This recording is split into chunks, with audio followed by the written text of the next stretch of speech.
안녕하십니까. 오늘의 미국 김동찬입니다.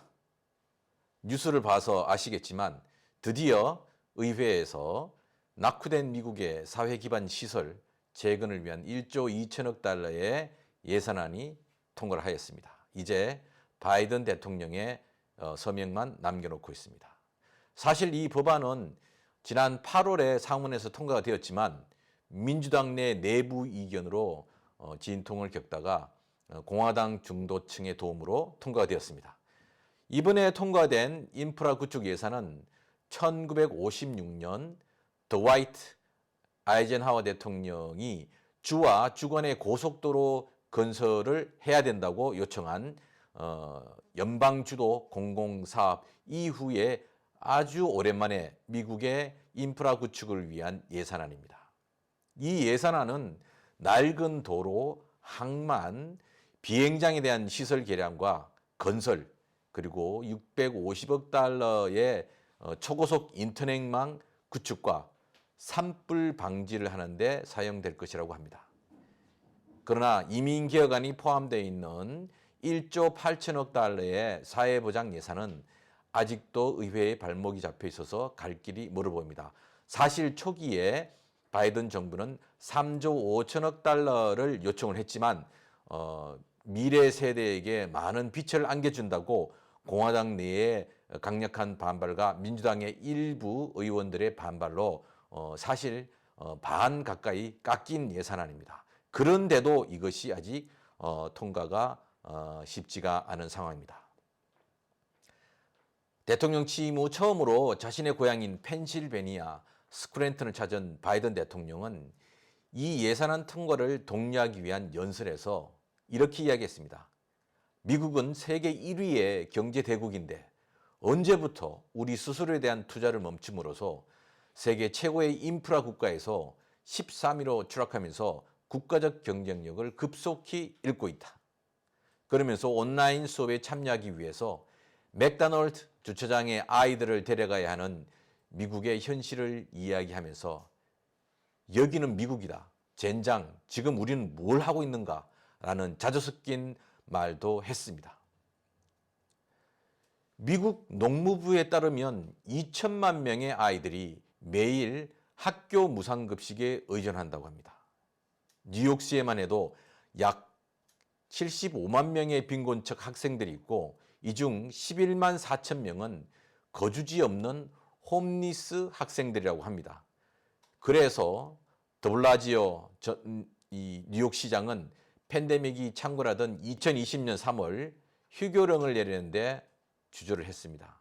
특히 미국의 취약계층 아이들은 노트북이나 태블릿이 없고 또한 인터넷도 없는 경우가 다반사이기 때문에 상당히 미국의 낙후된 인프라로 고통받는 세대들이 많이 있습니다.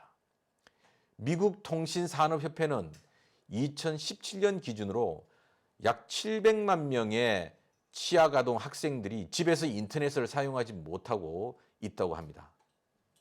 지난 1년 반 동안 온라인 수업이라도 제대로 받은 학생들과 그러지 못한 학생들은 분명히 차이가 있을 것입니다. 이것을 극복하지 못한다면 불평등의 심화와 대물림이 급속히 될 수밖에 없을 것입니다. 특히 여러 나라에서 인터넷이 보급되지 않은 나라에서 지난 팬데믹 기간 동안에 일어났던 일들은 참혹합니다.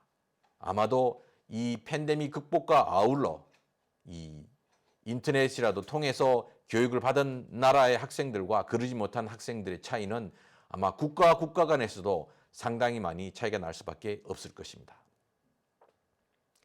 미국의 힘은 세계를 압도하는 군사력이 나온다고 믿는 미국의 이 수많은 정치인들과 여론들이 천문학적인 예상과 감사가 없는 결산의 국방비로 유명합니다.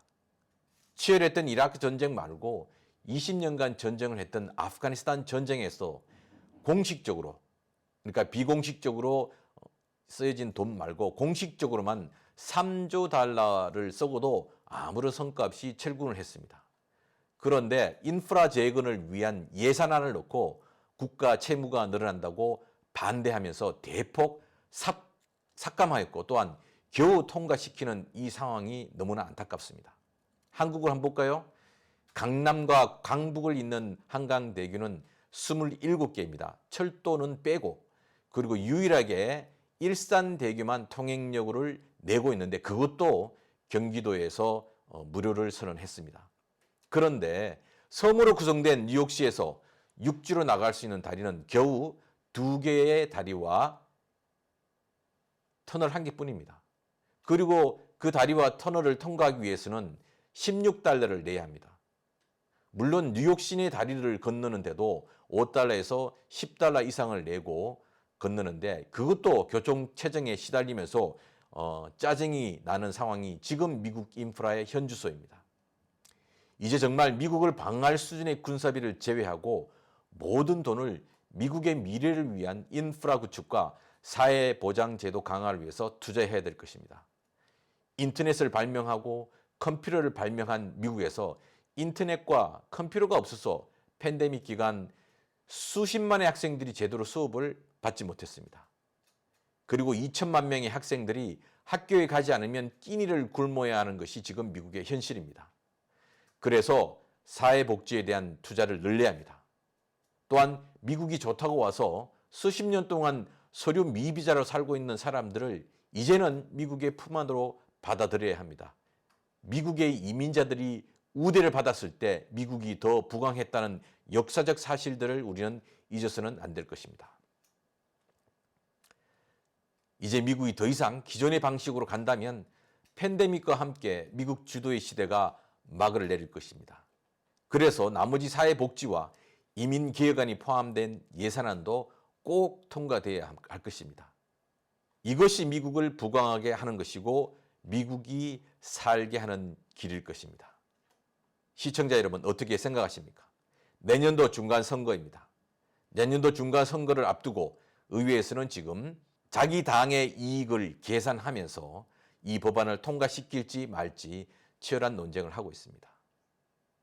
우리는 어떤 입장에서 유권자로서 내년도 다가오는 중간선거를 맞이해야 될 것인지 우리 모두 다 함께 생각해보는 계기가 되기를 바라봅니다. 지금까지 오늘의 미국 김동천이었습니다.